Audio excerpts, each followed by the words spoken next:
नमस्कार। रंग दे बसंती देखना शुरू कर चुके हैं आप। मैं हूं राजीव चौधरी। गली में आज चांद निकला, चांद सी महबूबा ओ मेरी, चांद को क्या मालूम चाहता है उसे कोई चकोर। भारत में जब इस तरह के गाने गाकर प्रेमी प्रेमिका के लिए चांद सितारे तोड़कर लाने के वादे कर रहे थे, तब 1968 में जापानी महाकाव्य काइजू पर जापान की एक मूवी आई थी, डिस्ट्रॉय ऑल मॉन्स्टर। ये क्लासिकल साइंस फिक्शन मूवी थी जिसमें कल्पना की गई थी कि साल 1999 तक मनुष्य चांद पर कॉलोनी बनाकर रहना शुरू कर देगा। मूवी में काफी उठापटक दिखाई गई थी, लेकिन एक सपना भी दिखाया गया था कि धरती से लाखों कोस दूर एक ग्रह पर भी लोग जाकर रह सकते हैं। ये मूवी उस दौरान आई थी जब इससे पहले सोवियत यूनियन के लूना 9 यान ने सफलतापूर्वक चांद की सतह पर सॉफ्ट लैंडिंग की थी। रूस के बाद अमेरिका ने तो अपना पहला मानव मिशन ही भेज दिया था, जो कि चांद की कक्षा में न केवल प्रवेश किया, इसके बाद 1969 में तो अपोलो 11 मिशन लॉन्च किया और 20 जुलाई 1969 को अमेरिकी वैज्ञानिक नील आर्मस्ट्रांग ने चांद पर कदम रखा। इसके बाद वो वापसी के लिए निकल गए। अभी तक चांद पर 11-12 लोग सफर कर चुके हैं, लेकिन 1972 के बाद से अब तक अमेरिका ने किसी भी मानव को चांद पर नहीं भेजा। 1972 के बाद भले ही कोई इंसान चांद पर ना गया हो, लेकिन चांद पर मकान, दुकान, प्लाट धड़ल्ले से बिक रहे हैं। कुछ लोगों को आशा है कि एक दिन चांद पर उनका मकान होगा। कुछ दिखावे के लिए इसमें पैसा खर्च करते हैं ताकि ये दिखाया जा सके कि उनका भी चांद पर प्लॉट या जमीन है। थोड़े समय पहले सूरत के व्यापारी ने अपनी 2 महीने की बेटी के लिए चांद पर जमीन खरीदी थी। इससे पहले भी कई बड़े सेलिब्रिटी भी चांद पर जमीन खरीद चुके हैं। अभिनेता सुशांत सिंह ने भी चांद पर जमीन खरीदी थी। अब सवाल है कि यह चांद बना कैसे, जहां जमीन खरीदी जा रही है।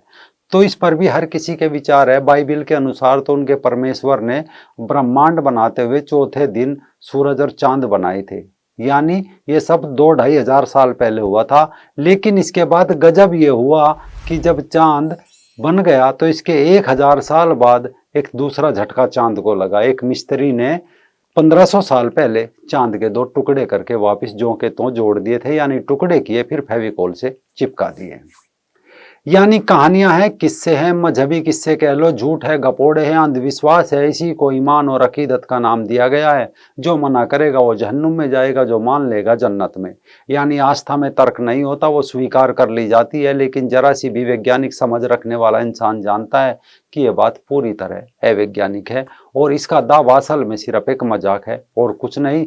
लेकिन अंधविश्वास की कोई सीमा नहीं होती। कुछ लोग कुंडली में चंद्रमा और चंद्रमा की कुंडली तक भी बना देते हैं। खैर, चंद्रमा की उत्पत्ति के बारे में हुए सबसे नवीनतम शोध का कहना है कि अरबों साल पहले जब एक बड़ा ग्रह पृथ्वी से टकराया, इसके फलस्वरूप चांद का निर्माण हुआ। इस सिद्धांत के लिए शोधकर्ताओं ने अपोलो मिशन के दौरान अंतरिक्ष यात्रियों द्वारा लाई गई चांद की चट्टानों के टुकड़े का हवाला दिया था।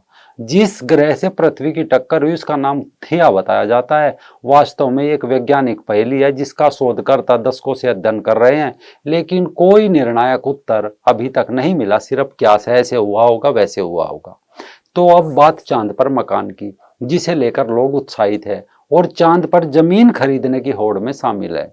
अगर आप भी चांद पर जमीन खरीदना चाहते हैं तो कई सारी वेबसाइट है जो चांद पर जमीन बेच रही है। समय समय पर इसके लिए डिस्काउंट भी दिया जाता है। आप अपने मन मुताबिक वहां जमीन खरीद सकते हैं। या आपको चांद के कई एरिया जैसे Bay of Rainbow, Lake of Dreams, Sea of Vapours, Sea of Clouds जैसे नाम दिखेंगे। इनमें से किसी में भी आप जमीन खरीद सकते हैं। यानी कई लोगों ने चांद को भी बेच डाला और अब बेच भी रहे हैं। ये वेबसाइट है, जमीन खरीदने के बाद आपको दस्तावेज देती है। जमीन खरीदने के बाद यानी रजिस्ट्री देती है। ये ऐसे हैं कि आपने कहा आपको चांद पर जमीन चाहिए, तो कंपनी बोलेगी ठीक है, कितनी चाहिए? आप बोलोगी 500 एकड़ चाहिए। कंपनी कहेगी ठीक है, इसका भुगतान कर दीजिए। आप भुगतान कर देंगे, कंपनी कागज का एक पन्ना आपको थमा देगी।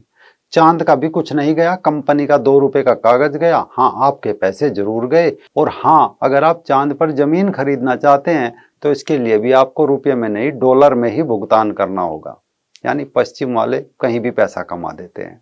अब कोई पूछे कि चांद पर जमीन बेचने वाली कंपनी से उनका चांद पर कब्जा है या उन्होंने चांद को किस प्रॉपर्टी डीलर से खरीदा है, उनके पास चांद की रजिस्ट्री कहां से आई, वो किसने दी, चांद पर जमीन की कीमत $42 प्रति एकड़ के करीब है, किसने तय की।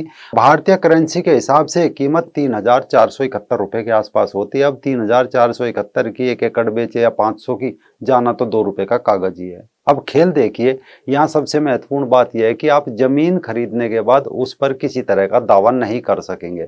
दरअसल साल 1967 में 104 देशों ने एक समझौते पर हस्ताक्षर किए थे, जिसके तहत चांद, तारे सहित अन्य अंतरिक्ष की चीजें किसी भी एक देश की संपत्ति नहीं है, कोई भी इन पर अपना दावा नहीं कर सकता। भारत भी इस समझौते पर हस्ताक्षर कर चुका है, लेकिन फिर भी चांद पर जमीन बेची जा रही है, खरीदी जा रही है। आप 1,000 एकड़ लो, 2,000 एकड़ लो, किसी का क्या जा रहा है।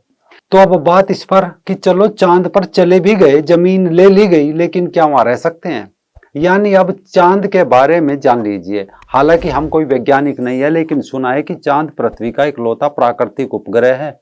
चंद्रमा का वातावरण बहुत पतला है, जिसे वायुमंडल कहा जाता है। यहाँ सांस लेने योग्य हवा नहीं है। चंद्रमा के पास अपना कोई चंद्रमा भी नहीं है और न इसके चारों ओर कोई रिंग है। यह पृथ्वी का एक पूरा चक्कर 27 दिन 7 घंटे 43 मिनट 11.5 सेकंड में लगाता है। पृथ्वी पर एक दिन 24 घंटे का होता है, जिसमें 12 घंटे का दिन और 12 घंटे की रात होती है। वहीं अगर चांद की बात करें तो वहाँ एक दिन करीब 14 दिन का होता है और इसी तरह रात भी 14 दिन की होती है। यानी वहाँ मकान बना लिया तो 14 रात अंधेरे में ही काटनी पड़ेगी। दूसरा, अगर वैज्ञानिकों की माने तो चांद के साउथ पोल पर तापमान दिन में भी ज्यादा गर्म नहीं होता, लेकिन रातें बहुत ठंडी होती है।